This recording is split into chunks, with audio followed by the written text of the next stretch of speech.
अस्सलाम नाज़रीन, आज हम एक स्पेशल एपिसोड लेके आए हैं एक ऐसी शख्स के साथ जो आपको थोड़ी सी इंसाइट देंगे पाकिस्तान इंडिया कॉन्फ्लिक्ट के अंदर और उसके शिफ्टिंग पैराडाइम्स में। जिस तरह टेक्नोलॉजिकल वॉरफेयर चेंज कर रहा है, इंक्रीज़ कर रहा है, उससे आपकी जो थ्रेट होती है नेशन स्टेट को वो भी इवॉल्व कर रही होती है, चेंज कर रही होती है। तो आज हमारे साथ सायरा बानो साहिबा हैं जो assistant professor political studies at Thompson Rivers University हैं कनाडा में। उन्होंने अपना डॉक्टरेट कंप्लीट किया था centre for military security and strategic studies at the University of Calgary.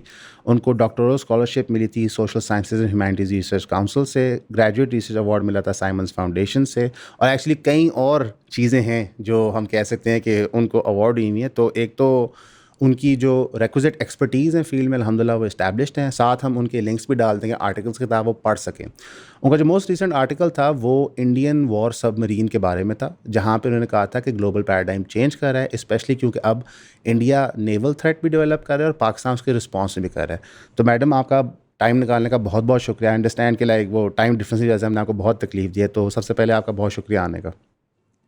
Thank you कि आपने मुझे बुलाया। नहीं, बहुत शुक्रिया आपके बुलाने का। जज़ाकल्लाह खैर। हम सीधा टॉपिक पे जाएंगे। जी। पाकिस्तान इंडिया की एक जंग होती है, उसमें हम देखते हैं एयर फोर्सेस आपस में compete करती हैं, नेवीज़ एज सच नहीं compete करती और लैंड आर्मीज़ भी उस तरह मूव नहीं होती। सारी दुनिया कहती है कि अब इंटरनेशनल वॉरफेयर के अंदर एयर फोर्सेस एक्सेप्शनली क्रिटिकल हैं। वहाँ पे हम रिलेटिवली मैच नज़र आते हैं, बल्कि पाकिस्तान कहता है कि हमें उसमें बरतरी हासिल है। इंडिया ये तस्लीम करता है कि उनके जहाज़ गिरे, लेकिन कहता है हमने रिस्पॉन्स अच्छा किया था। लेकिन एक निगलेक्टेड फैक्टर है नेवी, और पाकिस्तान के अंदर तो इसमें बहुत कम इल्म है। इंडिया की नेवल कैपेबिलिटीज़ क्या हैं आपके मुताबिक? सबसे पहले मैं थोड़ा सा बैकग्राउंड इस चीज का दे दूं कि जो न्यूक्लियर वेपन स्टेट्स होती हैं, जैसे India and Pakistan nuclear weapon states हैं, उनका जो कॉन्फ्लिक्ट होता है, जब उनकी वो जो एक बैलेंस ऑफ पावर होता है, वो डिटेरेंस पे बेस्ड होता है। डिटेरेंस ये है कि जब आपके पास न्यूक्लियर वेपन्स हैं तो स्टेट्स वॉर की तरफ नहीं जाएंगी, एक फुल फ्लेज वॉर की तरफ नहीं जाएंगी, क्योंकि उनको डर होता है न्यूक्लियर वॉर का। और न्यूक्लियर वॉर एक डिटेरेंस पे बेस करती है, और ये एक एस्टेब्लिश्ड अंडरस्टैंडिंग होती है कि आप हम्म। न्यूक्लियर वॉर विन नहीं कर सकते। अब न्यूक्लियर वॉर आप क्यों नहीं विन कर सकते? बिकॉज ये एक म्यूचुअली अश्योर्ड डिस्ट्रक्शन पे बेस्ड होती है कि अगर हम्म। आप न्यूक्लियर वेपन लॉन्च करेंगे तो आपका एनिमी भी लॉन्च करेगा। सो दोनों डिस्ट्रॉय होंगे, और इसमें और कोई फायदा नहीं है जंग का। यानी लूजर्स ही हैं उसमें, विनर कोई नहीं, लूजर ही निकलते हैं उसमें से। Nuclear war is unwinnable. So ठीक है। ये हमने किया जब आपके पास न्यूक्लियर वेपन्स होते हैं। हम्म। अब जब आपने म्यूचुअली अश्योर्ड डिस्ट्रक्शन लेनी है तो आपके पास सेकंड स्ट्राइक कैपेबिलिटी होनी चाहिए। सेकंड स्ट्राइक कैपेबिलिटी मींस कि आप इस पोजीशन में हो कि आप फर्स्ट न्यूक्लियर अटैक को एब्जॉर्ब कर सकें और आप फिर स्ट्राइक बैक कर सकें। हम्म।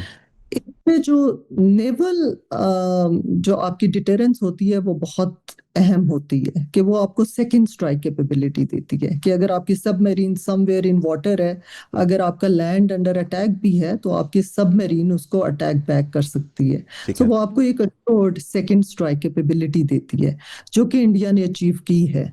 नॉर्मली ये होता है कि जब आपके पास न्यूक्लियर वेपन्स हो तो आपकी आर्मी के पास मिसाइल्स होने चाहिए जो कि वो न्यूक्लियर वेपन यूज कर सकें। आपकी एयर बेस्ड आपके पास डिटेरेंस होनी चाहिए, आपकी air force nuclear weapon use कर सके, और आपकी नेवी यूज कर सके। और नेवी के लिए आपको सबमरीन चाहिए होता है जहां से आप न्यूक्लियर मिसाइल्स लॉन्च कर सकते हैं। सो इंडिया ने अपना ये सबमरीन पहले 2016 में एक उन्होंने इंट्रोड्यूस की अपने सर्विसेज में, नेवल सर्विसेज में। अब उन्होंने लास्ट ईयर दूसरी की, सॉरी, तीसरी भी उनकी। ये आईएनएस विक्रांत है जो लॉन्च हुई थी 2016 में। ठीक। जी बिल्कुल। जी। एंड देन एरी गांध जो है वो लास्ट ईयर हुई है। हम्म। एंड एरी धावन जो है वो उनकी इन सर्विस है, और वो भी वो उसको कमीशन करेंगे। सो ठीक वो है। भी रेडी है। सो अब फोर्थ वन जो है वो अंडर कंस्ट्रक्शन है। सो इंडिया जो है उसने ये ट्राइड न्यूक्लियर डिटेरेंस अचीव कर ली है, जिसमें उसके पास आर्मी, एयरफोर्स एंड नेवी के पास न्यूक्लियर वेपन्स है। पाकिस्तान इस हिसाब से उससे पीछे है कि पाकिस्तान की आर्मी के पास न्यूक्लियर वेपन्स हैं, एयरफोर्स के पास हैं, लेकिन नेवी के पास नहीं है। ओके। हमारे पास न्यूक्लियर सबमरीन नहीं है, लेकिन इंडिया उसमें प्रोग्रेस कर रहा है और थिंग्स डेवलप हो रही हैं। सो वो पाकिस्तान के लिए एक डिसएडवांटेज है। जब 2016 2016 में उन्होंने एक अपनी पहली सबमरीन इंट्रोड्यूस की थी, तो पाकिस्तान ने ये कहा था कि ये रीजनल बैलेंस ऑफ पावर को डिस्टर्ब कर रहा है, क्योंकि अब जो है पाकिस्तान के लिए एक खतरा है कि उनकी नेवी के पास सबमरीन, न्यूक्लियर पावर्ड सबमरीन का फायदा ये होता है कि you can stay in water for a longer time, जी कि आपके जो न्यूक्लियर रिएक्टर होते हैं आपको रिफ्यूलिंग की ज़रूरत नहीं होती। पाकिस्तान के पास डीजल फ्यूल्ड सबमरीन्स हैं, जो उन्होंने फ्रांस से ली थी, और अब 8 सबमरीन उन्होंने चाइना से लेनी है, जो कॉन्ट्रैक्ट उन्होंने साइन किया है। लेकिन हमारे पास न्यूक्लियर पावर्ड सबमरीन नहीं है, सो ये एक डिसएडवांटेज है इसके पाकिस्तान अंदर के लिए। मैं थोड़ा सा सिंप्लीफाई करना चाहूँगा ऑडियंस के लिए कि हम्म, अगर खुदा न खास्ता पाकिस्तान और इंडिया की न्यूक्लियर जंग होती है, पाकिस्तान यहाँ से लैंड से मिसाइल या एयर से लॉन्च करता है, इंडिया जवाबी करता है, लेकिन इंडिया एक तीसरी जगह अपनी सबमरीन के तहत भी कर सकता है लॉन्च, इसका ये मतलब है? जी बिल्कुल। ठीक है। एक चीज़ जो बार बार हमें कही जाती है इंडिया की तरफ से, वो ये क्लेम करते हैं, और वो पाकिस्तान को एक्चुअली एक इल्मी गाली दे रहे होते हैं ये कह के कि इंडिया कभी फर्स्ट स्ट्राइक नहीं करेगा। जी अब बिल्कुल। इंडिया जब डेवलप करता है ये सबमरीन, तो क्या वो इस ऑफिशियल पॉलिसी को चेंज कर रहे हैं, या फिर वो ऑफिशियल पॉलिसी के साथ ही चल रहे हैं कि हम सिर्फ सेकंड स्ट्राइक नेशन स्टेट हैं, हम फर्स्ट स्ट्राइक नहीं करेंगे? अब इस पे भी क्वेश्चन मार्क आता है इंडिया की नो फर्स्ट यूज पे। सो इंडिया की ये पॉलिसी है कि जब तक हम पे न्यूक्लियर अटैक नहीं होगा या केमिकल अटैक, तो हम न्यूक्लियर वेपन यूज नहीं करेंगे।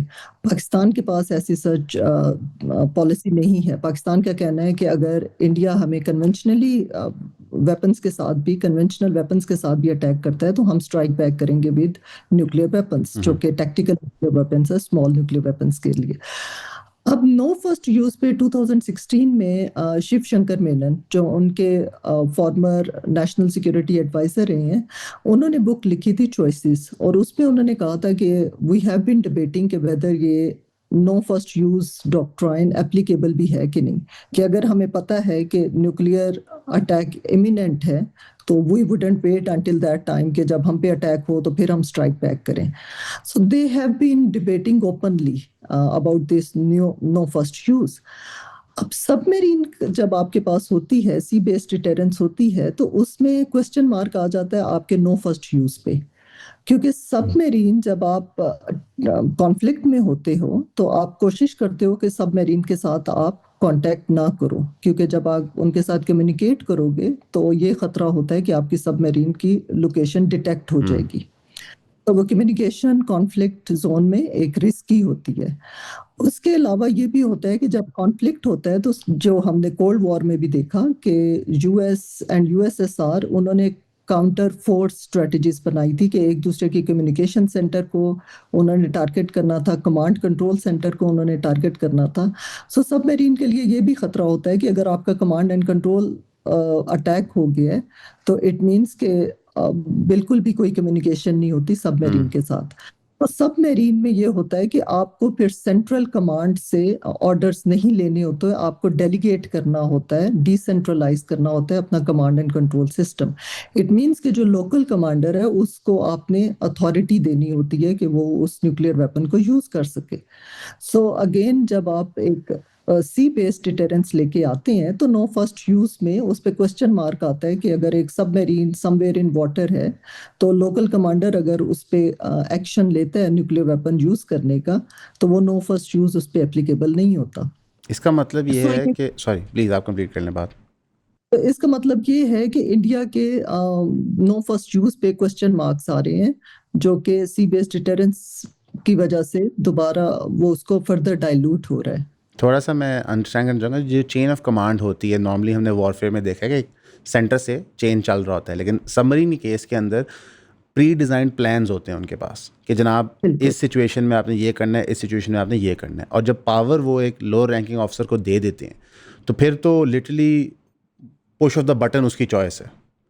बिल्कुल ओके। बिल्कुल। और उसमें आपके मिस परसेप्शन के चांसेस ज्यादा होते हैं, उसमें आपके एक्सीडेंटल यूज के चांसेस ज्यादा होते हैं, हम्म। उसमें आपके अनऑथोराइज्ड यूज के चांसेस ज्यादा होते हैं, क्योंकि सबमरीन में जो न्यूक्लियर वेपन होता है, नॉर्मली आप ये करते हो कि आप डीमेट करते हो, कि आप फिजिकली सेपरेट रखते हो अपने जी। डिलीवरी सिस्टम को और अपने न्यूक्लियर वॉर हेड को।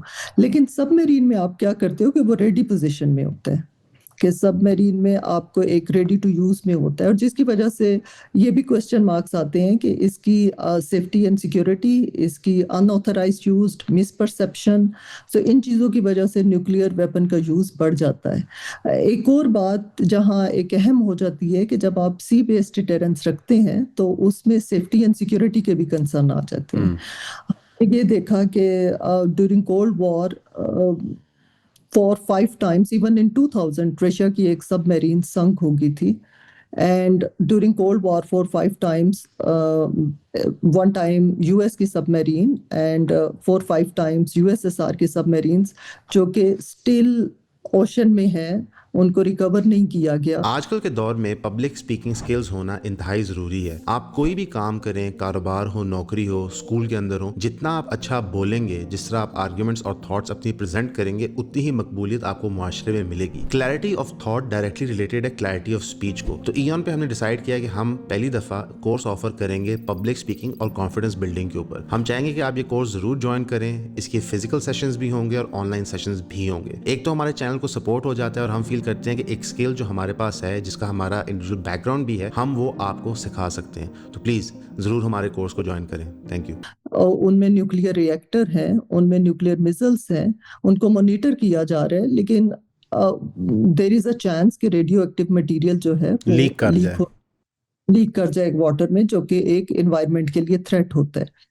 सो अब ये भी, और हमारे यहाँ ये भी होता है साउथ एशिया में कि सेफ्टी एंड सिक्योरिटी का इतना कल्चर नहीं स्ट्रांग होता जो कि बाहर में ज़्यादा किया जाता है। फॉर एग्जांपल इन 2017 में आरिहांत जो इंडिया की फर्स्ट सबमरीन है, वो एक ह्यूमन एरर था कि उसका रेयर हैच जो था दैट वाज लेफ्ट ओपन, जिसकी वजह से उसमें फ्लडिंग आ गई और जिसकी वजह से उसमें सिग्निफिकेंट डैमेज हुआ।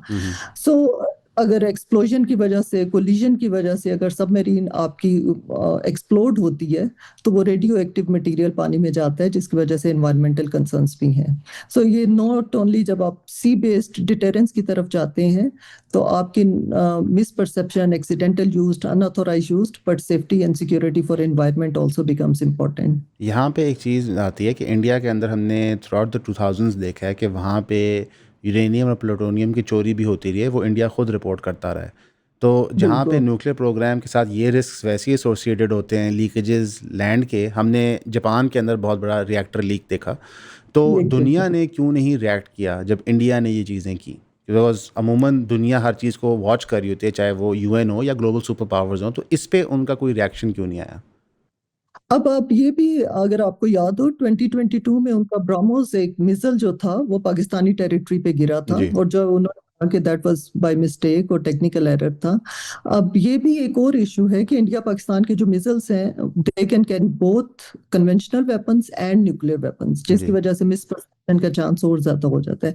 जहां तक आपने ये पूछा कि इंटरनेशनल कम्युनिटी इस पे रिएक्ट क्यों नहीं करती, कि जब हमें ये रिपोर्ट मिलती है कि ब्रह्मोस मिसाइल जो है वो हिट किया पाकिस्तानी टेरिटरी को, या फिर ये यूरेनियम की जो थेफ्ट है इसका इशू है। इंटरनेशनल कम्युनिटी, जिसमें आप ग्लोबल पावर्स को ले लें, उनके स्ट्रेटेजिक इंटरेस्ट है इंडिया के साथ। अब यूएस के लिए सबसे बड़ा मसला जो उनके लिए है कि वो एक ग्रेट पावर कंपटीशन है चाइना के साथ। कोल्ड वॉर के बाद यूएस जो है वो एक emerged as a sole super power, और उसने ये रूल किया इस सिस्टम को as a sole super power. लेकिन अब जिस तरह चाइना राइज कर रहा है, चाइना एक पोटेंशियल कंपेटिटर आता जा रहा है कि देयर इज अ चांस कि China can replace US as a super power. So US के लिए इंपॉर्टेंट है कि वो काउंटर करे चाइना को, और इसके लिए यूएस स्ट्रेटेजिक रिलेशंस अपने इंक्रीज कर रहे हैं इंडिया के साथ। ओके। इंडिया और चाइना के बॉर्डर कॉन्फ्लिक्ट भी चल रहे हैं, जिसकी वजह से इंडिया पर, अगर आपको याद होगा कि बुश एडमिनिस्ट्रेशन में इंडिया का न्यूक्लियर स्टेटस को रिकॉग्नाइज किया गया, और इंडिया से सारी न्यूक्लियर जो थी सैंक्शंस उनको लिफ्ट किया गया, और वो सिर्फ इसी वजह से था कि अमेरिका बूस्ट करना चाहता है इंडिया को militarily and economically. That's why वो फिर अगेंस्ट चाइना, दैट्स वाई वो इन चीज़ों को इग्नोर करते हैं। और अगर आपको ये भी याद हो कि इंडियन गवर्नमेंट और Indian intelligence agencies intelligence agents involve थे कनाडा में किलिंग ऑफ प्रो जी खालिस्तानी, जी और फिर न्यूयॉर्क में भी उन्होंने ये प्लान किया था एक प्रो खालिस्तानी लीडर को असैसिनेट करने का, जो एफबीआई ने उसको कामयाब नहीं होने दिया।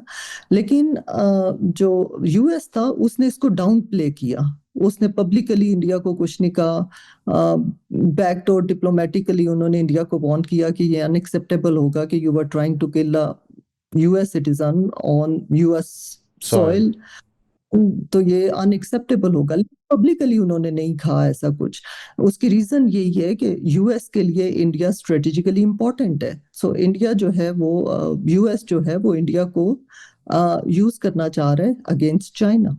इस गुफ्तगू की रोशनी में जो अभी रिसेंट पाकिस्तान इंडिया कॉन्फ्लिक्ट हुआ है, तो चाइना ने ऑल आउट सामने आके अपनी लेट से एलाई स्टेट को बैक किया, लेकिन अमेरिका की तरफ से हमने वो इंडिया के लिए नहीं देखा। ऐसा क्यों? हालांकि अब इंडिया और अमेरिका बहुत बड़ी आर्म्स डील कर रहे हैं, जिसमें शायद नए जहाज़ भी हैं, डिफेंस सिस्टम्स भी हैं, बल्कि वो शायद रशिया के पुराने सिस्टम्स को अब फॉरगो करके अमेरिका के साथ एलाई बन रहे हैं। लेकिन इस पर्टिकुलर जंग में हमने देखा कि अमेरिका ने उसका साथ इंडिया का नहीं दिया। इसकी क्या वजह लगती है आपको? अब प्रीवियस जितनी भी एडमिनिस्ट्रेशंस आपने देखी हैं यूएस में, बुश एडमिनिस्ट्रेशंस के बाद सबने अपने स्ट्रेटेजिक रिलेशंस, यूएस के स्ट्रेटेजिक रिलेशंस इंप्रूव किए इंडिया के साथ। ट्रम्प एडमिनिस्ट्रेशन एक्सेप्शन है इन अ सेंस कि ट्रम्प की जो लीडरशिप है वो ट्रांजैक्शनल है, वो खाली शॉर्ट टर्म गेन देखते हैं, वो एक लॉन्ग टर्म स्ट्रेटेजिक ऑब्जेक्टिव उनका नहीं होता। सो इसमें जैसे इंडियन स्कॉलर्स खुद भी कह रहे हैं कि हमें यूएस पे रिलाई करना चाहिए कि नहीं, क्योंकि India itself is not in a strong position to counter China. So India rely करता है यूएस पे चाइना को काउंटर करने के लिए। लेकिन Trump administration is different than other administration. उन्होंने जैसे आपको पता ही होगा कि टैरिफ ना सिर्फ उन्होंने चाइना पे लगाए बल्कि फ्रेंडली स्टेट्स पे भी लगाए, जी और यूरोपियंस को भी कहा कि आपने अपना नेटो डिफेंस बजट इंक्रीज करना है। उन्होंने अब यस्टरडे यूरोपियन यूनियन के साथ डील हुई है जिसपे उन्होंने 15% टैरिफ लगाए। कनाडा के साथ निगोशिएशंस चल रही हैं, लेकिन कनाडा पे भी वो 25% टैरिफ कर रहे हैं, इम्पोज कर रहे हैं। Mexico, so across the board वो टैरिफ इम्पोज कर रहे हैं। सो उन्होंने ये एक जो इंडिया को एक इम्पॉर्टेंट पोजीशन मिलती थी प्रीवियस एडमिनिस्ट्रेशन में, ट्रम्प एडमिनिस्ट्रेशन की एक लॉन्ग टर्म पॉलिसी नहीं है, वो ट्रांजैक्शनल चलते हैं, वो शॉर्ट टर्म चलते हैं, वो केस बाय केस देखते हैं, और जिसमें इंडिया को भी वो कोई एक्सेप्शनल नहीं देख रहे हैं, और इंडिया के साथ भी उनकी ट्रेड निगोशिएशंस चल रही हैं जिसपे वो टैरिफ इम्पोज कर रहे हैं इंडिया पे भी। और आप ये भी आपने नोट किया होगा कि इंडियन ऑफिशियल्स जो हैं अब वो ज्यादा लाइक अब previously recently Indian foreign minister China गए हुए थे। पहले जो उनके बॉर्डर कॉन्फ्लिक्ट के बाद जयशंकर की यही स्टेटमेंट होती थी कि हम चाइना के साथ रिलेशंस इंप्रूव नहीं करेंगे जब तक बॉर्डर का इशू प्रीवियस पोजीशन पे नहीं आ जाता, स्टेटस जब तक इस्टेब्लिश नहीं होता। लेकिन इस पर वो गए हैं, तो इस पर उन्होंने ये बयान दिया है कि पॉजिटिव ट्रेंड है हमारे रिलेशंस में, रिलेशंस इंप्रूव हो रहे हैं। सो दैट शोज कि अब जो इंडिया है वो यूएस पे इतना रिलाई नहीं कर रहा ट्रम्प की पॉलिसीज की वजह से, और वो चाह रहे हैं कि चाइना के साथ रिलेशंस इंप्रूव हों। चाहिए इवन सॉरी बॉर्डर कॉन्फ्लिक्ट के साथ साथ चाइना और इंडिया की ट्रेड इंप्रूव हुई थी। So that didn't had any major impact on their trade relation. अभी हमने देखा है कि चाइना ने काम शुरू कर दिया दुनिया के सबसे बड़े डैम पे, ब्रह्मपुत्रा रिवर पे, जो अरुणाचल प्रदेश से जाता है। 40% of hydro electric China India की वहाँ से आती है, और वो रिवर के बैंड को अब चेंज कर रहे हैं, जिससे 100% डैमेज होगा इंडिया की और बांग्लादेश की भी, क्या कहते हैं, इलेक्ट्रिसिटी फ्लड प्लेन्स को। इस सब के बावजूद हमने देखा कि जो लद्दाख में हुआ, जब सोल्जर्स मारे गए इंडिया के, हमने अरुणाचल प्रदेश में देखा जो सिस्टेमिकली वो छोटे छोटे बॉर्डर विलेजेस बना रहे हैं। नरेंद्र मोदी की गवर्नमेंट या नरेंद्र मोदी खुद कभी भी चाइना से डायरेक्ट कॉन्फ्रंटेशन नहीं करते, बल्कि उनके रिस्पॉन्स बड़े डिफरेंट होते हैं। अब एक पहलगाम जैसा वकूआ हुआ जो पाकिस्तान पे ब्लेम किया गया, उसका एविडेंस नहीं दिया तो उन्होंने जंग मुसल्लत कर दी, लेकिन चाइना की बारी वो ये नहीं करते। तो अगर हम ये बात करें कि अमेरिका की ट्रम्प की पोजीशन देखते हुए, इंडिया की और पाकिस्तान के चाइना की देखते हुए, इन तीन मुल्कों की सॉर्ट ऑफ एक इनफॉर्मल अंडरस्टैंडिंग क्रिएट हो सकती है, चाइना, पाकिस्तान और इंडिया? अब इंडिया जो है वो बड़ा केयरफुल प्ले कर रहा है कि वो ओवर रिलाई भी नहीं कर रहा अमेरिका के साथ, लेकिन चाइना को भी वो प्रोवोक नहीं कर रहा। और आपने बिल्कुल ठीक ऑब्जर्व किया कि इंडिया ने डायरेक्टली चाइना को क्रिटिसाइज नहीं किया। इवन ये डैम भी बना रहे हैं, कोई हमने प्रोवोकेटिव स्टेटमेंट्स नहीं देखे। इसके अलावा जब पाकिस्तान के साथ कॉन्फ्लिक्ट हुआ था और चाइना एक्सप्लिसिटली पाकिस्तान को सपोर्ट कर रहा था, इंडिया ने पाकिस्तान को तो क्रिटिसाइज किया, लेकिन चाइना को उन्होंने चाइना के खिलाफ कोई स्टेटमेंट दी इस कॉन्फ्लिक्ट में।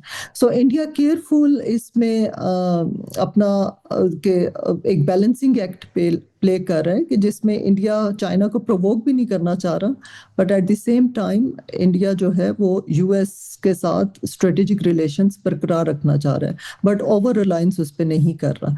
India itself in a weak position vis vis China. So India को पता है कि इंडिया डायरेक्टली अगर चाइना के साथ कॉन्फ्लिक्ट होता है तो India doesn't stand a chance.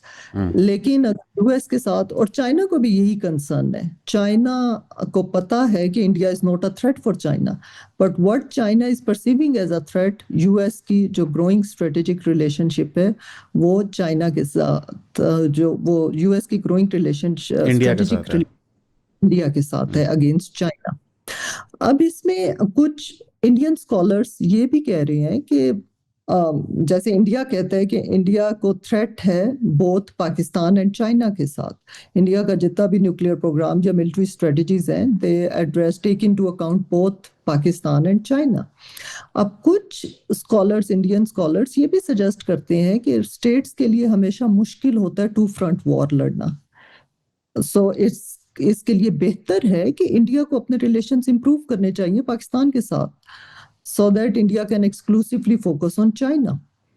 कि अगर अब पाकिस्तान और इंडिया के दरमियान कोई आर्म्स कंट्रोल ट्रीटीज नहीं है, दोनों के दरमियान आर्म्स रेस हो रही है, जिसमें पहले इंडिया ने न्यूक्लियर टेस्ट किया, पाकिस्तान ने न्यूक्लियर टेस्ट किया, फिर दोनों ने मिसाइल्स बनाना शुरू किए।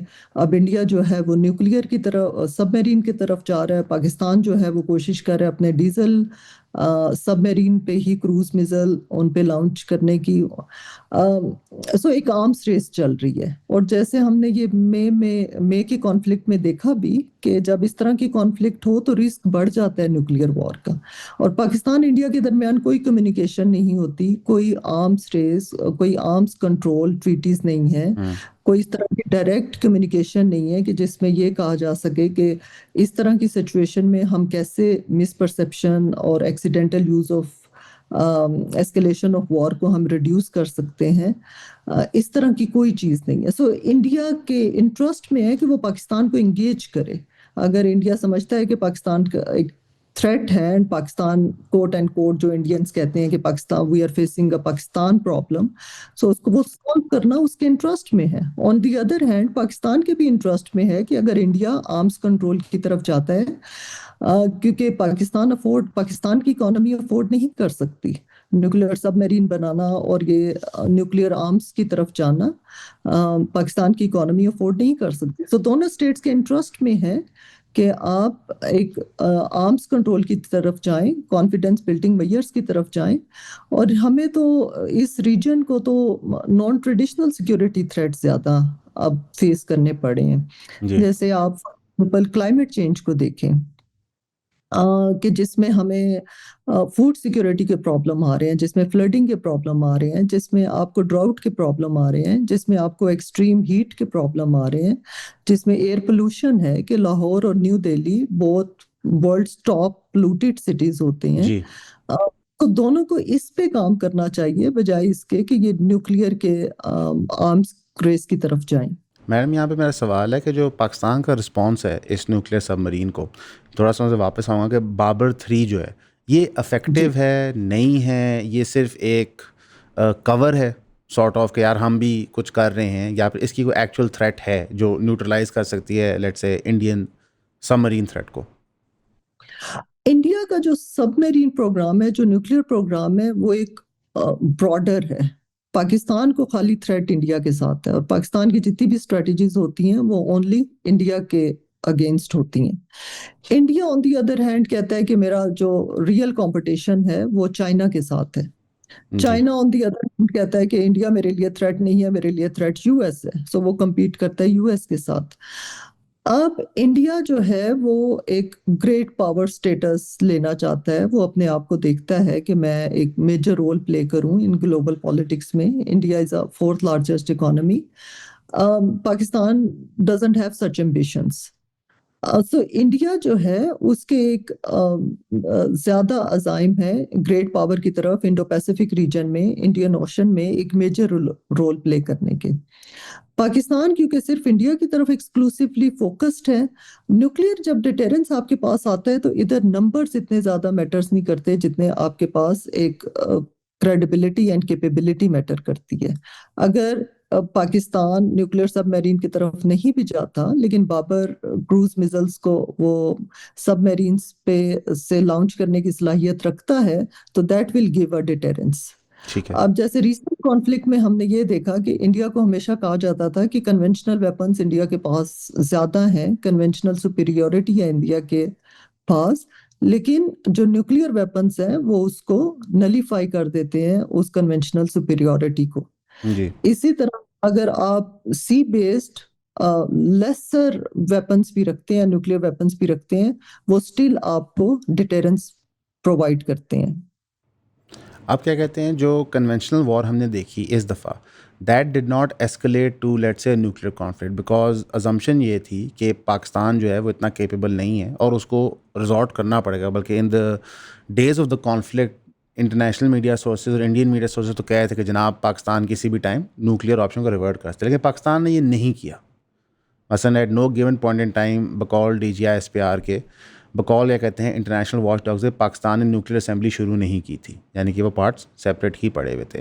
डू यू थिंक कि जो इंडिया की अंडरस्टैंडिंग थी कि वो स्ट्रेटेजिक वेपन्स में हमसे बहुत आगे हैं, वो सॉर्ट ऑफ नलीफाई हुई इस जंग के अंदर? वो एक इंडिया की जो कन्वेंशनल सुपीरियोरिटी का एक था, जो एक नैरेटिव था, वो बर्स्ट हुआ इसमें, इस कॉन्फ्लिक्ट में। अब ये है कि दोनों कंट्रीज ने टेस्ट किया डिटेरेंस को, उसका थ्रेशोल्ड लोअर किया। यूजुअली ये होता है कि जो स्टेट्स होती हैं वो रिलक्टेंट होती हैं एक दूसरे के मिलिट्री टारगेट्स को टारगेट करने में, क्योंकि उन्हें ये डर होता है कि ये एस्केलेशन की तरफ ना जाए। लेकिन इस बार ये हुआ है कि दोनों कंट्रीज ने, अब ऑफ कोर्स इंडिया ने पहल की कि आपके मिलिट्री जो टारगेट्स थे उनको उन्होंने निशाना बनाया। सो ये उन्होंने एक पुश किया डिटेरेंस के कॉन्सेप्ट को, जो कि पहले नहीं होता था। ठीक है। अब जब आपका अगर थ्रेशोल्ड आप लोअर कर देते हो तो इट मींस फ्यूचर कॉन्फ्लिक्ट जो होते हैं वो दे बिकम मोर डेंजरस। कि जब आप थ्रेशोल्ड लोअर करते हो, कि एक जंग को शुरू करना तो आसान होता है लेकिन उसको फिर एस्केलेशन से रोकना मुश्किल हो जाता है जब आप एक दूसरे के मिलिट्री टारगेट्स को निशाना बनाना शुरू कर देते हैं। सो ये डेंजरस था प्रेसिडेंट के, जिसमें दोनों कंट्रीज ने एक दूसरे के मिलिट्री बेसिस को उन्होंने टारगेट किया। और जैसे कल की न्यूज में था कि ट्रम्प बार बार कहते हैं कि अगर मैं ये जंग ना रुकवाता, सीज फायर ना करवाता, न्यूक्लियर वॉर हो सकती थी। अब India doesn't like this statement. India को ये होता है कि ये साउथ एशिया मेरा एरिया ऑफ इन्फ्लुएंस है मेरी जागीर है, और मेरी जागीर है, तो इस कोई एक्सटर्नल पावर ना आए। अब वो ट्रम्प के साथ रिलेशंस भी नहीं खराब करना चाह रहे, उसको फिर वो डायरेक्टली कंट्राडिक्ट भी नहीं करते, लेकिन दे डोंट लाइक इट जब ट्रम्प बार बार कहते हैं कि मैंने ये जंग रुकवाई है, अदरवाइज ये बहुत बड़ी जंग होती और ये न्यूक्लियर वॉर होती। जो हमने सो सॉरी उसमें यही है कि ट्रम्प उस हिसाब से सही कह रहे हैं कि अगर ये सीज फायर ना होती तो वो एस्केलेशन की तरफ जानी थी, और जब एस्केलेशन की तरफ जाते हैं तो अब यही कहा जाता है क्योंकि पाकिस्तान के पास कन्वेंशनल सुपीरियोरिटी नहीं है, सो न्यूक्लियर ऑप्शंस वो जो है वो पैरामाउंट हो जाता है जब वॉर एस्केलेशन की तरफ जाए। तो इंडिया के अंदर एक नैरेटिव पॉपुलराइज किया जा रहा है कि अगर इंडिया और पाकिस्तान की न्यूक्लियर जंग होती है तो पाकिस्तान का लैंड मैस ऐसे है कि पाकिस्तान पूरा तबाह हो जाएगा, लेकिन इंडिया का एक सिग्निफिकेंट पोर्शन बच जाएगा। हमने हिरोशिमा और नागासाकी में जो 2 एक्चुअल बॉम्ब गिरते हुए देखे थे, उसका बहुत डेविस्टेटिंग आउटकम था, और वो बॉम्ब्स कुछ भी नहीं थे कंपेयर टू जो बॉम्ब्स आज एग्जिस्ट करते हैं। सो अल्लाह ना करे, खुदा ना खास्ता, मेरे मुंह में खाक, के एक न्यूक्लियर बॉम्ब पंजाब पाकिस्तान पे गिर जाता है और एक दिल्ली पे गिर जाता है, तो इसका न्यूक्लियर फॉल आउट क्या होगा? ये आपने बिल्कुल सही कहा, क्योंकि पाकिस्तान एक इंडियन की टेरिटरी ज्यादा है पाकिस्तान की निस्बत, सो पाकिस्तान के पास स्ट्रेटेजिक डेप्थ नहीं है। इट मीन्स दैट कि अगर इंडिया अटैक करेगा पाकिस्तान की टेरिटरी डिस्ट्रॉय होगी, अगर पाकिस्तान रिटेलिएट करता है तो इंडिया सरवाइव कर जाएगा, कि इंडिया का कुछ हिस्से डिस्ट्रॉय होंगे पर बाकी सरवाइव कर जाएंगे। अब दोनों कंट्रीज की पॉलिसीज ये हैं कि पाकिस्तान कहता है कि अगर इंडिया ने कन्वेंशनल वेपन्स के साथ भी अटैक किया तो मैं स्ट्रेटेजिक न्यूक्लियर वेपन यूज करूंगा, बिगर वंस, कि मेरे हाँ कोई डिस्टिंक्शन नहीं है स्मॉल और बिग, और so मैं right away strategic nuclear weapon use करूंगा।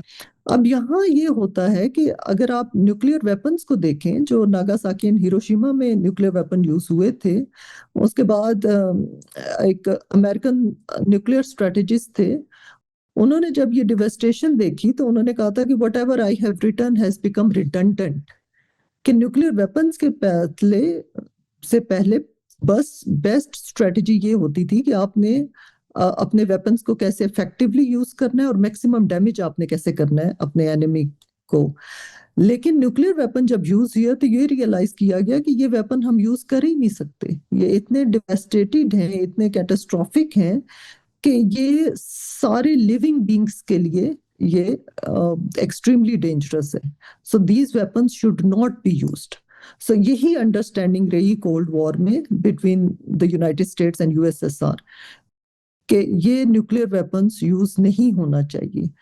अब इंडिया पाकिस्तान को अगर आप देखें तो हमारी तो पॉपुलेशन भी ज्यादा है, अगर पंजाब में या न्यू दिल्ली में हमारा पॉपुलेशन का ज्यादा है, अगर ये रेडियो एक्टिव मटेरियल यूज होता है, जैसे आपने कहा नागासाकी हिरोशिमा पे अभी तक उसके इफेक्ट हैं, हमारे पास ना कोई प्रेपरेशन नहीं है, कोई हेल्थ सिस्टम हमारा नहीं है कि हम उसको कर सकें, हमारा जितना वो जो एग्रीकल्चर है वो तबाह हो जाएगा, न्यूक्लियर विंटर आ जाएगा, कि वो एक जो मशरूम बनता है जो न्यूक्लियर यूज के बाद वो सनलाइट को ब्लॉक कर देता है, आप फूड नहीं कर सकते, उस पे ग्रो नहीं कर सकते आप, इट्स अटर डिस्ट्रक्शन होती है उस एरिया की, कि आप जितने भी लिविंग बींग्स हैं दे कैंट सर्वाइव।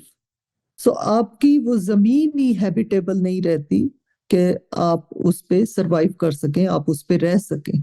और जो हमारी पॉपुलेशन आप देखें कि साउथ एशिया में पॉपुलेशन कितनी ज्यादा है, और ये जो है इसका रेडियो एक्टिव इफेक्ट जो है, रेडियो एक्टिव मटेरियल का इफेक्ट वो फॉर जनरेशंस रहता है। दैट्स व्हाई ये बेसिक अंडरस्टैंडिंग शुरू से ही इस्टेब्लिश की गई कि nuclear weapons are only for deterrence, उनको कभी यूज नहीं होना चाहिए क्योंकि ये इतने ज्यादा डिस्ट्रक्टिव हैं। डू यू थिंक इस न्यूक्लियर कॉन्फ्लिक्ट अगर होता है खुदा ना खास्ता तो चाइना बहुत डेवस्टेट होगा इससे?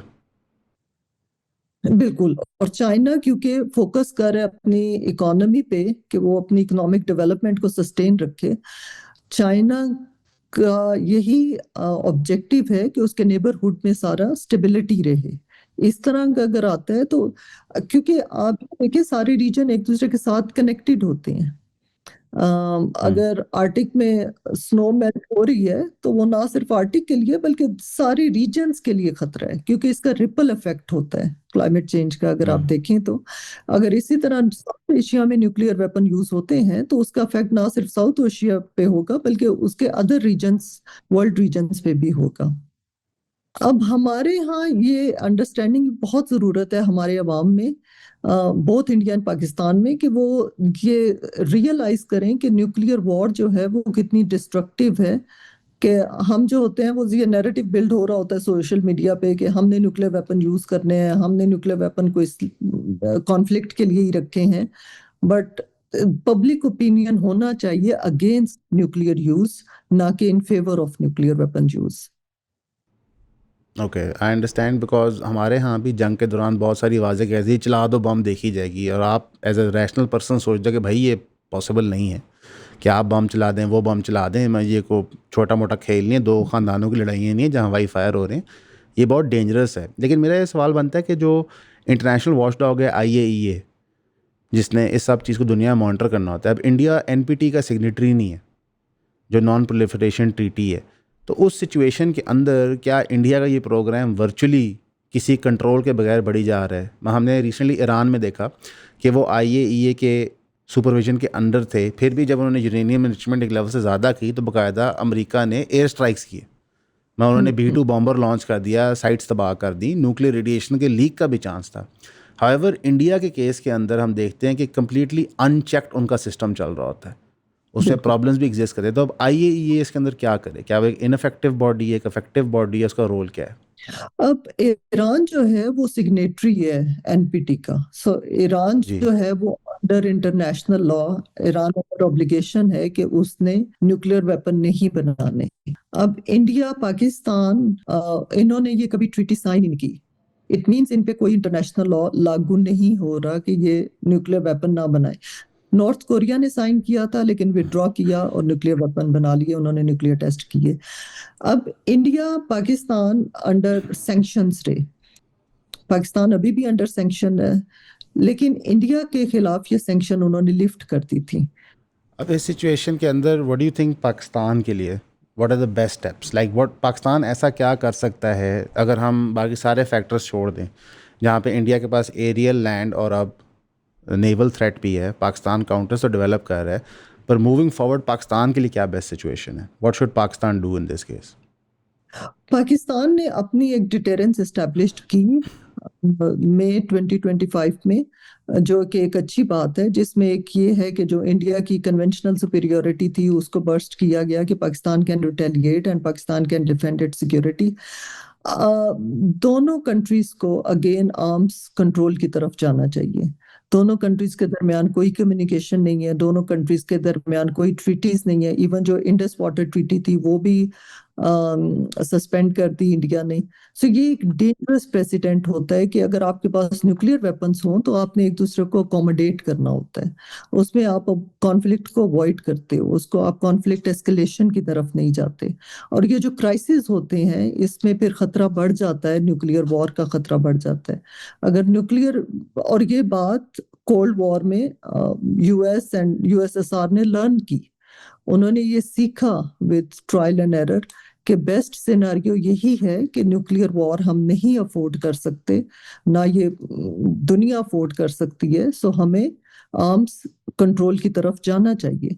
सो अगेन सिंस इंडिया में मोदी गवर्नमेंट जो है वो ज्यादातर अथॉरिटेरियन टेंडेंसीज रखती हैं, जिसमें Modi himself is a populist leader, जिसमें ये कहा जाता है जो इंडिया का एक इंडिया प्राइड लेता था अपनी democracy and diversification and multiculturalism में, वो अंडर थ्रेट है। अदरवाइज बोथ कंट्रीज को आर्म्स कंट्रोल की तरफ जाना चाहिए, बोथ कंट्रीज को कॉन्फिडेंस बिल्डिंग मेजर्स की तरफ जाना चाहिए, बोथ कंट्रीज को उन थ्रेट्स को डील करना चाहिए जिसमें दोनों के म्यूचुअल इंटरेस्ट हैं, जैसा कि ये क्लाइमेट चेंज का इशू है, और दोनों कंट्रीज को ट्रेड इम्प्रूव करनी चाहिए। अब हमने ये भी देखा कि चाइना एंड इंडिया का बॉर्डर कॉन्फ्लिक्ट है, लेकिन बॉर्डर कॉन्फ्लिक्ट के बावजूद दोनों की ट्रेड जो है वो ग्रो कर रही है, उस पर कोई इम्पैक्ट नहीं, कोई सिग्निफिकेंट इम्पैक्ट नहीं आया, रादर वो ग्रो हुई है। सो इसी तरह दोनों कंट्रीज को अपने रिलेशंस में स्टेक्स को इम्प्रूव करना चाहिए। आई थिंक जब तक पाकिस्तान के अंदर से एक नैरेटिव का शिफ्ट नहीं आएगा कि पाकिस्तान की आवाम ये अंडरस्टैंड करे कि न्यूक्लियर थ्रेट कितनी बड़ी है, उससे कॉन्सिक्वेंस कितने बुरे होंगे, तब तक पाकिस्तान की आवाम का माइंडसेट नहीं चेंज होगा टूवर्ड्स दैट से इंडिया, या इंडिया की आवाम का टूवर्ड्स पाकिस्तान। इसलिए अब तीसरी दफ़ा मोदी सरकार आ गई है तो बाकायदा इंडोक्ट्रिनेट करें अपनी पॉपुलेशन को, एक नफ़रत भरी चीज़, ना सिर्फ पाकिस्तान के ख़िलाफ़ बल्कि मैं समझता हूँ कि एक अदराइजेशन वो कर रहे हैं बाकी सब पॉपुलेशन की, वो चाहे जैन हो, बुद्ध हो, ईसाई हो, मुसलमान हो वहाँ पे, और स्पेसिफिकली क्योंकि मुसलमान बहुत ज़्यादा हैं तो वो ज़्यादा टारगेट हो रहे होते हैं। लेकिन दुनिया भर में हम पॉपुलिज्म का राइज़ देख रहे हैं और एक एक्सट्रीम नैरेटिव का राइज़ देख रहे हैं, वो चाहे यूरोप हो, चाहे लैटिन अमेरिका हो, चाहे अमेरिका इटसेल्फ हो।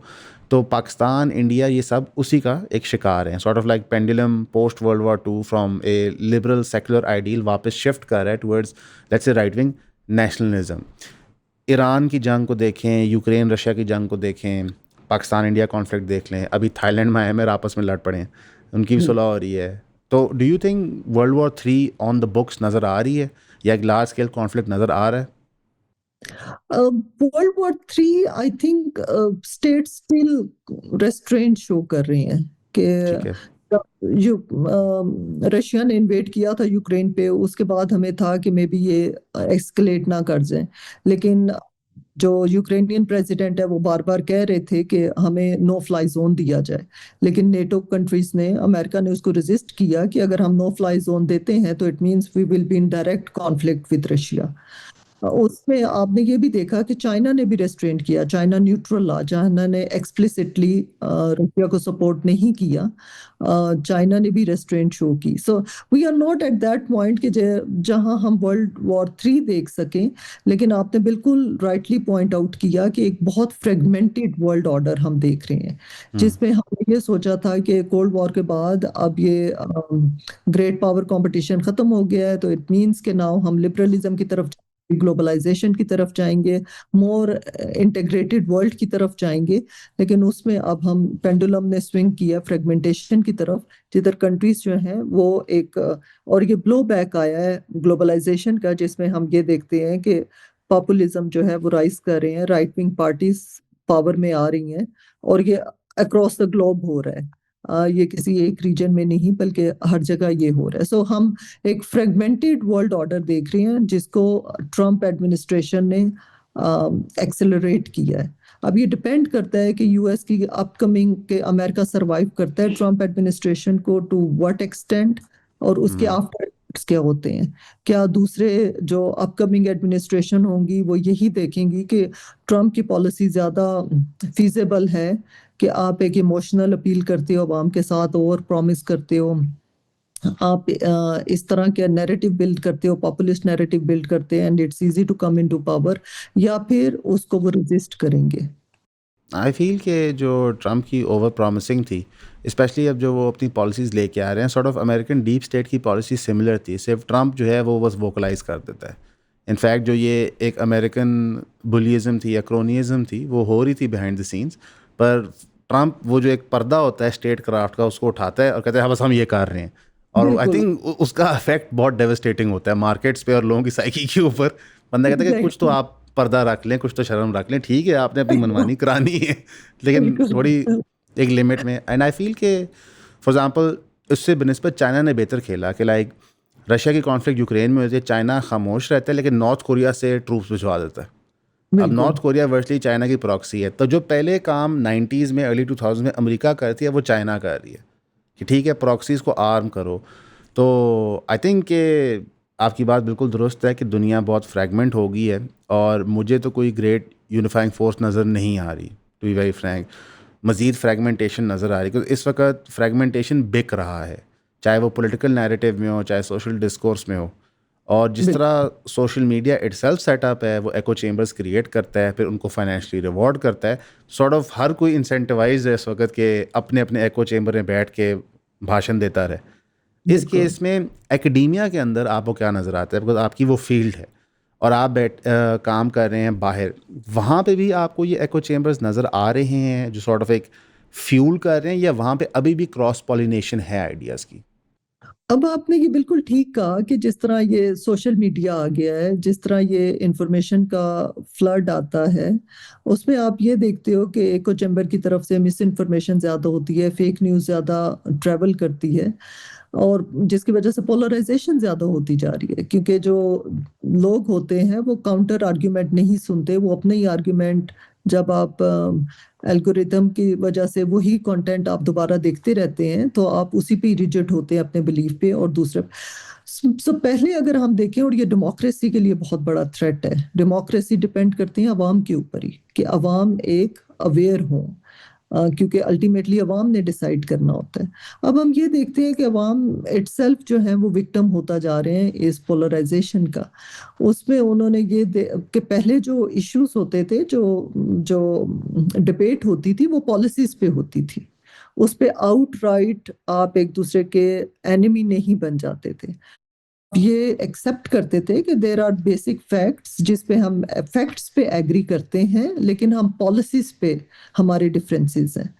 लेकिन अब हम ये देखते हैं कि सोशल मीडिया की वजह से कि सबने अपने अपने फैक्ट्स भी अपने अपने क्रिएट कर रहे हैं, कॉमन अंडरस्टैंडिंग उस पर नहीं है, जिसकी वजह से डेमोक्रेसीज जो हैं वो अंडर थ्रेट हैं। And around the world democracies को ये थ्रेट है कि किस तरह इस पोलराइजेशन को और पॉपुलिज्म को हम काउंटर करें। अब इसमें चाइना बहुत इफेक्टिव रोल प्ले कर रहा है, और चाइना एक नया मॉडल लेके आ रहा है कि जो कि कोल्ड वॉर के बाद अमेरिका ने अपना मॉडल लेके आया था कि ग्लोबलाइजेशन, फ्री मार्केट, डेमोक्रेसी, ये सारा ऑर्डर होना चाहिए दुनिया का। अब चाइना एक नया मॉडल दे रहा है कि आपने अंडर अथॉरिटेरियन एक सेटअप में, वन पार्टी रूल में, आप एक अच्छी गवर्नेंस दें, आप एक इकोनॉमिकली अच्छा पॉलिसीज दें अवाम को, गुड गवर्नेंस दें उनको, सो दे दिस, क्योंकि ultimately democracies are messy, democracies are inefficient, कि इसमें लॉन्गर डिबेट्स होती हैं, बहुत ज्यादा चेक्स एंड बैलेंसेस होते हैं, it's hard to get things done under democracy. But जहां आपका सेंट्रल रूल होता है उसमें आप एक इजीली चीजों को इम्प्लीमेंट कर सकते हैं। सो एक चाइना एक नया अल्टरनेट लेके आ रहा है, और ये भी कहा जाता है कि जब यूएस अपना रोल खत्म कर रहा है या उसको कम कर रहा है अराउंड द वर्ल्ड, सो ये एक अपॉर्चुनिटी है चाइना की वजह से कि एक अपॉर्चुनिटी है चाइना के लिए कि वो इस रोल को फिल इन करे और वो अपना स्टेचर बढ़ाए around the world. I think एक और चीज़ भी हुई थी कि in the last I would say 150 years जो एकेडेमिया थी was not like let's say a financially viable profession, पर as American and then as other nation states की इंपीरियलिज्म बढ़ती गई, उन्होंने फिर चीज़ें फाइनेंस करना शुरू कर दी। They then sort of developed modern day ideas and system से किस तरह चलने हैं। अब चाइना उस पैराडाइम को भी शिफ्ट कर रहा है। मसलन the amount of academia now being funded by China, research being funded by China, तो चाइना ना तो सिर्फ वो नैरेटिव की जंग कैप्चर करने में बहुत आसान रहा है। इसकी मैं एक छोटी सी मिसाल देता हूँ। हॉलीवुड स्पेशली डिज़ाइन करता है मूवीज़ चाइना की मार्केट के लिए। लाइक वो इतना बड़ा एक फाइनेंशियल पावर हाउस अब बन गया है in this let's say post cold war era, post unipolar era. Do you think China actually America के साथ compete कर सकता है in the next 15 to 20 years? China की इकोनॉमिक ग्रोथ इम्प्रेसिव रही है। चाइना ने इस तरह इकोनॉमिकली ग्रो किया है और चाइना ने अपना एक इकोनॉमिक इन्फ्लुएंस किया है। चाइना को कहा जाता है कि China is largest trading partner of 135 countries. So enormous economic influence है। उसकी वजह से यूएस चाह भी रहा है कि चाइना पे, जो चाइना को वर्ल्ड वर्कशॉप कहा जाता है, यूएस चाह भी रहा है कि अपनी रिलायंस कम करें, जैसे सप्लाई चेन की है, और रिलायंस अपनी चाइना पे कम करें। But still it's not good for global economy, कि आपकी ग्लोबल इकोनॉमी में स्टेबिलिटी नहीं रहेगी। अब हम ये देखते हैं कि जब वर्ल्ड ऑर्डर मूव हुआ है from bipolar world during cold war to unipolar world, अब हम दोबारा मल्टीपोलर वर्ल्ड की तरफ जा रहे हैं। और मल्टीपोलर में भी ज्यादा चांसेस यही हैं कि हम बाइपोलर वर्ल्ड की तरफ जा रहे हैं, क्योंकि उसमें एक चाइना ही इस पोजीशन में है जो अमेरिका के साथ compete कर सकता है। China is still facing challenges, जिसमें उनकी एजिंग पॉपुलेशन है, जिसमें उनको इंफ्रास्ट्रक्चर में और काम करना है, लेकिन China is competing in each area with the United states. अब यूएस की तरफ देखा जाए, US still militarily top military है, यूएस स्टिल टॉप इकोनॉमी है, but US is also facing internal threats. अब इंटरनल थ्रेट्स में आप ये पॉपुलिज्म देख लें, इंटरनल थ्रेट्स में आप ये पोलराइजेशन देख लें। अब देखना ये है कि हाउ फार यूएस सरवाइव करता है इस पॉपुलिज्म को, हाउ फार यूएस डिफेंड करता है अपने डेमोक्रेटिक वैल्यूज को और अपने डेमोक्रेटिक नॉर्म्स को अगेंस्ट चाइना। सो मल्टीपोलर वर्ल्ड बाइपोलर वर्ल्ड की तरफ जा रहे हैं, बट स्टिल लॉपसाइडेड होगा इन अ सेंस दैट कि कुछ स्टेट्स जो हैं वो अपना रीजनल इन्फ्लुएंस रखेंगी। For example, Russia will still remain a major power, China will compete for the United States, European Union का उधर एरिया रहेगा। इधर साउथ एशिया में चाइना, इंडिया कोशिश कर रहा है कि वो एक ना सिर्फ साउथ एशिया बल्कि इंडो पैसिफिक रीजन में भी वो एक मेजर रोल प्ले करे। सो वो हम एक रीजनल पावर्स का इंक्रीज्ड रोल देखेंगे, but at the same time ज़्यादा हम ट्रेंड देख रहे हैं कि बाइपोलर की तरफ जाएगा, जिधर चाइना compete करेगा यूएस के साथ। ऑलराइट मैडम, लास्ट क्वेश्चन जो आई थिंक ये हर कोई सोचता है इसके बारे में ज़रूर एक दफ़ा। पाकिस्तान के लिए बेहतर क्या है कि एक यूनिपोलर वर्ल्ड रहे या एक मल्टीपोलर वर्ल्ड बने? आई कैन अंडरस्टैंड कि लाइक इसको हम थोड़ा सा इंटरनेशनल से लोकलाइज कर रहे हैं ऑडियंस के लिए, पर as a Pakistani citizen, as the Pakistan government, हमें क्या सूट करता है कि एक ग्लोबल सुपर पावर हो या मल्टी पोलर वर्ल्ड हो? जी, मल्टीपल पावर होता है तो उसके लिए स्टेट्स के पास चॉइसेस ज्यादा हो जाती हैं। अगर आपकी एक ही सुपर पावर हो तो आपके पास और कोई चॉइस नहीं रहती, बस उसी पावर के साथ आपने एंगेज करना है। सो पाकिस्तान के हक में है कि पाकिस्तान ना सिर्फ यूएस के साथ अपने रिलेशंस इंप्रूव करें, उन एरियाज पे यूएस के साथ काम करें जहाँ पे म्यूचुअल इंटरेस्ट हैं, टेररिज्म है, क्लाइमेट चेंज है, और ऐसे एरियाज हैं जिस पे यूएस के साथ काम करें, but at the same time China के साथ भी पाकिस्तान ने एक अच्छे रिलेशंस रखे हैं। सो ये पाकिस्तान के इंटरेस्ट में है कि मल्टीपोलर वर्ल्ड हो जिसमें पाकिस्तान जो है वो मल्टीपल कंट्रीज के साथ अपने बेनिफिट्स सिक्योर करे और उनके साथ एंगेजमेंट रखे। Thank you so much ma'am, time देने का। आपका टाइम बड़ा कीमती है। गाइस, कोई आपके पास सवाल हो जो आप पूछना चाहें मैम सायरा से, तो आप नीचे कमेंट्स में लिख सकते हैं। वो सवाल हम उनको फॉरवर्ड कर देंगे, जब उनके पास टाइम होगा वो ज़रूर उनको जवाब देंगी। आप उनके आर्टिकल्स मुख्तलिफ पब्लिकेशंस में ऑनलाइन फॉलो कर सकते हैं, वो भी हम लिंक कर देंगे। बहुत सारी दफ़ा जो जियो स्ट्रेटिजिक चीज़ें हो रही होती हैं मिलिटरली, जो आपके वेपन्स डिफेंस सिस्टम्स होते हैं, वो सॉर्ट ऑफ डिटरमिन करते हैं आपकी फॉरेन पॉलिसी क्या शेप लेके आगे मुल्क में क्या हो रहा है। तो इनको देखना समझना बहुत ज़रूरी होता है। अगेन मैम, आपका टाइम देने का बहुत शुक्रिया। आपका बहुत शुक्रिया, थैंक यू। जज़ाकल्लाह खैर। अस्सलाम वालेकुम।